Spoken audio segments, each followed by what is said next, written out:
and I want to keep the baby.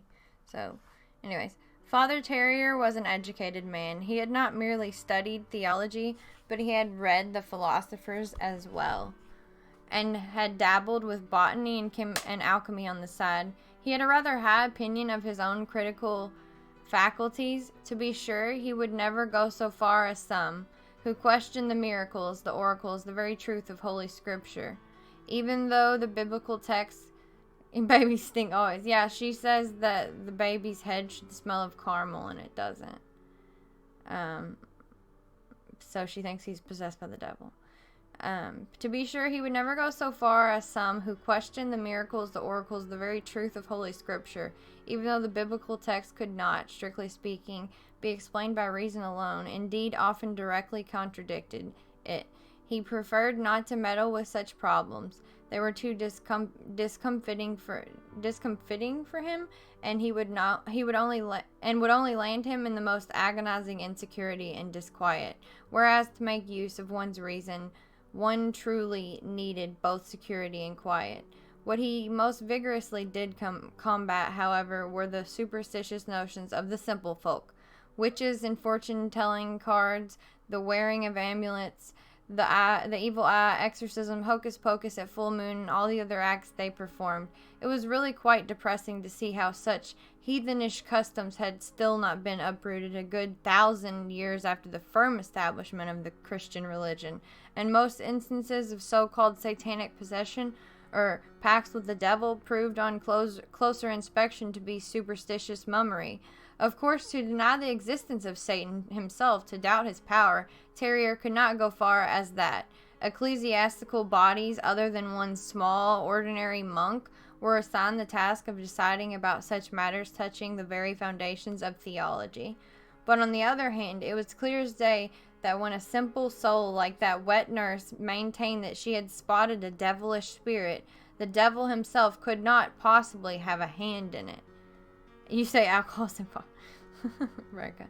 The very fact that she thought she had spotted him was certain proof that there was nothing devilish to be found, for the devil would certainly never be stupid enough to let himself be unmasked by the wet nurse. Oh, hold on. I think my food's here. Give me a second.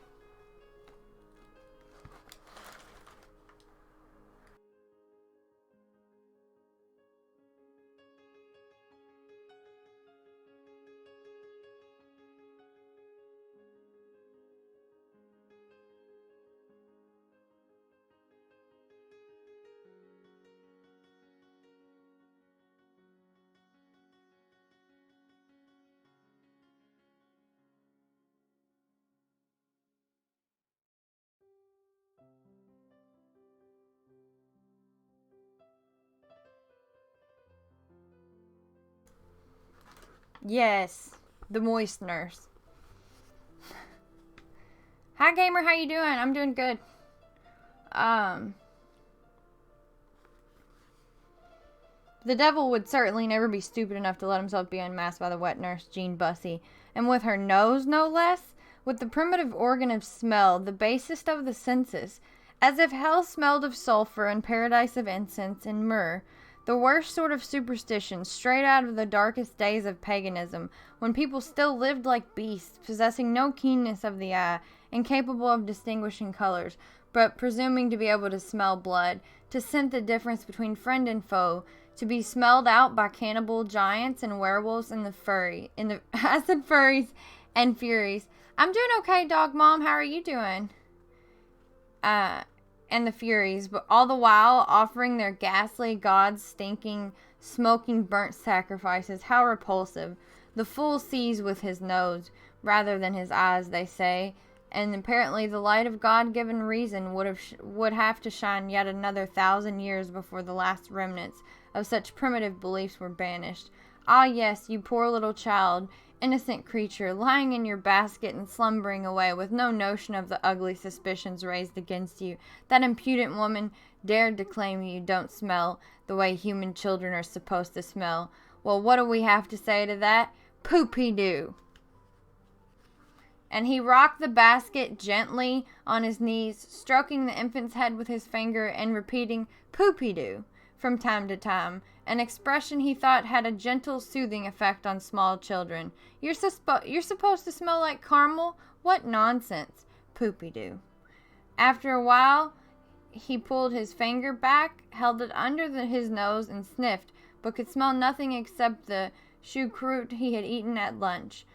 He hesitated a moment, looked around him to make sure no one was watching, lifted the basket, lowered his fat nose into it, expected to inhale an odor. He sniffed all around the infant's head, so close to it that the thin reddish baby hair tickled his nostrils. He did not know exactly how baby heads were supposed to smell, certainly not like caramel. That much was clear, since caramel was melted sugar. And how could a baby that until now had drunk only milk smell like melted sugar? It might smell like milk, like wet nurse's milk, but it didn't smell like milk. It might smell like hair, like skin and hair, and maybe a little bit of baby sweat. And Terrier sniffed with the intention of smelling skin, hair, and a little of baby sweat. But he smelled nothing. For the life of him, he couldn't. Apparently an infant has no odor, he thought. That must be it. An infant, assuming it is kept clean, simply doesn't smell any more than it speaks or walks or writes.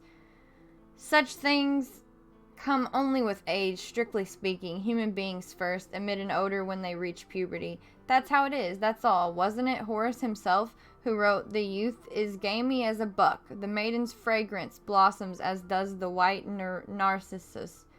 And the Romans knew all about that. The odor of humans is always a fleshly odor, that is, a sinful odor. How could an infant, which does not yet know sin, even in its dreams, have an odor? How could it smell? Poopy-doo. Not a chance of it. He had placed the basket back on his knees and now rocked it gently. The babe still slept soundly. Its right fist, small and red, stuck out from under the cover and now and then twitched sweetly against his cheek. Terrier smiled and suddenly felt very cozy. For a moment he allowed himself the fantastic thought that he was the father of the child. He had not become a monk, but rather a normal citizen, an upstanding craftsman perhaps, had taken a wife, a warm wife, fragrant with milk and wool, and had produced a son with her, and he was rocking him here now on his own knees, his own child. Poopy-doo. The thought of it made him feel good. There was something so normal and right about the idea. A father rocking his son on his knees. Poopy-doo. A vision as old as the world itself, and yet always new and normal, as long as the world would exist. Ah, yes. Terrier felt his heart glow with sentimental coziness. Then the child awoke. Its nose awoke first. The tiny nose moved, pushed upward, and sniffed. It sucked air in and snorted it back out in short puffs, like an imperfect sneeze. Then the nose wrinkled up, and the child opened its eyes. The eyes were of an uncertain color, between oyster gray and creamy opal white, covered with a kind of slimy film and apparently not very well adapted for sight. Terrier had the impression that they did not even perceive him, but not so the nose. While the child's dull eyes squinted into the void, the nose seemed to fix on a particular target, and Terrier had the very odd feeling that he himself, his person, Father Terrier, was that target. The tiny wings of flesh around the two tiny holes on the child's face swelled like a bud opening to bloom, or rather like the cups of that small meat-eating plant that was kept in the Royal Botanical Gardens. And like the plant, they seemed to create an eerie suction. It seemed to Terrier as if the child saw him with his nostrils, as if it were staring intently at him, scrutinizing him more piercingly than eyes could ever do, as if it were using its nose to devour something whole, something that came from him, from Terrier, and that he could not hold that something back or hide it. The child with no smell was smelling at him shamelessly. That was it. It was establishing a scent, and all at once he felt as if he stank of sweat and vinegar, of choucroute and unwashed clothes. He felt naked and ugly, as if someone were gaping at him while revealing nothing of himself. The child seemed to be smelling right through his skin, into his innards. His most tender emotions, his filthiest thoughts lay exposed to that greedy little nose, which wasn't even a proper nose, but only a pug of a nose, a tiny perforated organ, forever crinkling and puffing and quivering. Terrier shuddered. He felt sick to his stomach. He pulled back his own nose as if he smelled something foul that he wanted nothing to do with. Gone was the home he thought that this might be his own flesh and blood. Vanished the sentimental ideal of father and son and fragrant mother, as if someone had ripped away the cozy veil of thought that his fantasy had cast about the child and himself. A strange, cold creature lay there on his knees, a hostile animal. And were he not a man by nature prudent, God-fearing, and given to reason, and the rush of nausea, he would have hurled it like a spider from him. Terrier wrenched himself to his feet and set the basket on the table. He wanted to get rid of the thing as quickly as possible, right away if possible, immediately if possible. And then it began to wail. It squinted up its eyes, gaped in its gullet wide, and gave a screech so repulsively shrill that the blood in Terrier's veins congealed. He shook the basket with an outstretched hand and shouted, "Poopy-doo," to silence the child, but it only bellowed more loudly and turned completely blue in the face and looked as if it would burst from bellowing. Away with it, thought Terrier. Away this very instant with this. He was about to say devil, but caught himself and refrained. Away with this monster, with this insufferable child. But away where? He knew a dozen wet nurses and orphanages in the neighborhood, but that was too near, too close for comfort. Get the thing farther away. So far away that you couldn't hear it, so far away that it could not be dropped on your doorstep again every hour or so. If possible, it must be taken to another parish. On the other side of the river would be even better. And best of all, extra morose, in the Faubourg Saint-Antoine. That was it. That was the place for this screaming brat, far off to the east, beyond the Bastille, where at night the city gates were locked. And he hitched up his cassock and grabbed the bellowing basket and ran through the tangle of alleys to the Rue du Faubourg Saint-Antoine, eastward up the Seine, out of the city, far, far out the Rue des Charons, almost to its very end, where at an address near the cloister of Madeleine de Trénille, he knew there lived a certain Madame Gaillard, who took children to board no matter of what age or sort, as long as someone paid for them, and there he handed over the child, still screaming, paid a year in advance, and fled back into the city.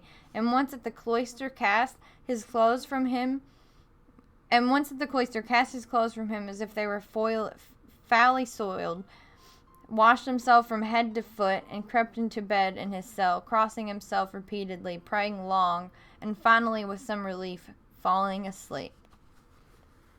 And that's chapter 3, guys.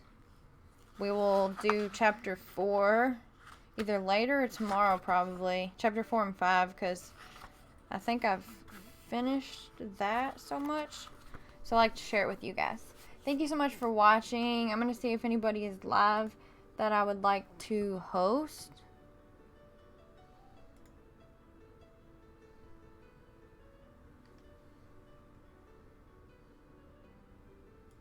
Yeah, we can raid Grumble. Love you guys.